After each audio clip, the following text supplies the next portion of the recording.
സദസ്സിന് വന്ദനം. എത്ര ബഹുമാനപ്പെട്ട എച്ച്.എം, അധ്യാപകരെ, മാതാപിതാക്കളെ, പ്രിയ കൂട്ടുകാരെ, ഇന്ന് ആഗസ്റ്റ് 15 സ്വാതന്ത്ര്യദിനം. 18-ാം നൂറ്റാണ്ടിന്റെ മധ്യത്തിൽ ആരംഭിച്ച് 20-ാം നൂറ്റാണ്ടിന്റെ പകുതി വരെ നീണ്ടുനിന്ന കൊളോണിയൽ കാലഘട്ടം.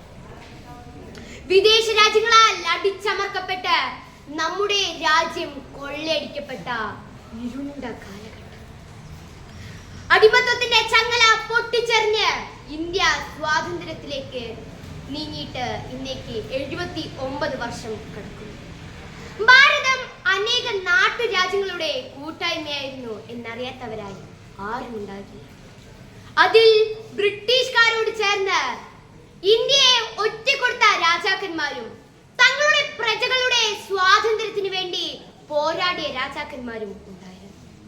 അന്ന് തുടങ്ങിയ പോരാട്ടം പിന്നീടൊരു കൊടുങ്കാറ്റായി മാറുകയായിരുന്നു.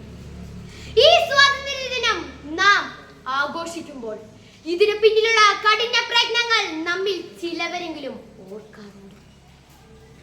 നാം സ്വാതന്ത്ര്യത്തിന്റെ തേൻ നുണയുമ്പോൾ ഓർക്കണം, മുള്ളുകൾക്കിടയിലും അത് ശേഖരിച്ച് മതിയാവോളം ആസ്വദിക്കാൻ കഴിയാത്ത തേനീച്ചകളെ കുറിച്ച്, നമ്മുടെ സ്വാതന്ത്ര്യ സമര സേനാനികളെ കുറിച്ച്, ആ മഹാത്മാക്കളെ കുറിച്ച് ഓർക്കാതെ നമുക്ക് എന്താഘോഷം?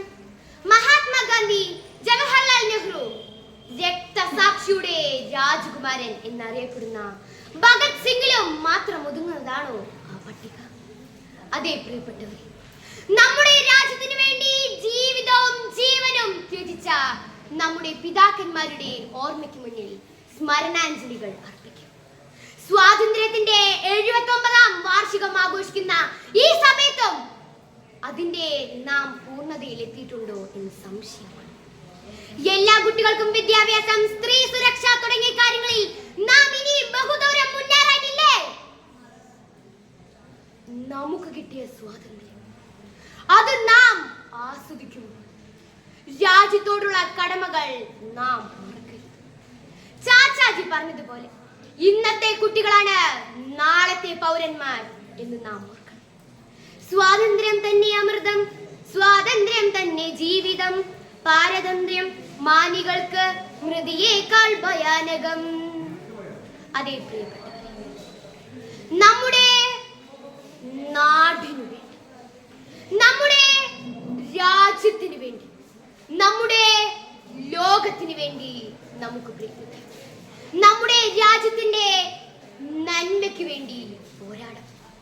എല്ലാവർക്കും എന്റെ സ്വാതന്ത്ര്യദിന ആശംസകൾ നേർന്നുകൊണ്ട് ഞാൻ എന്റെ എളിയ പ്രസംഗത്തിൽ നിന്നും വിരാമം കുറിക്കട്ടെ.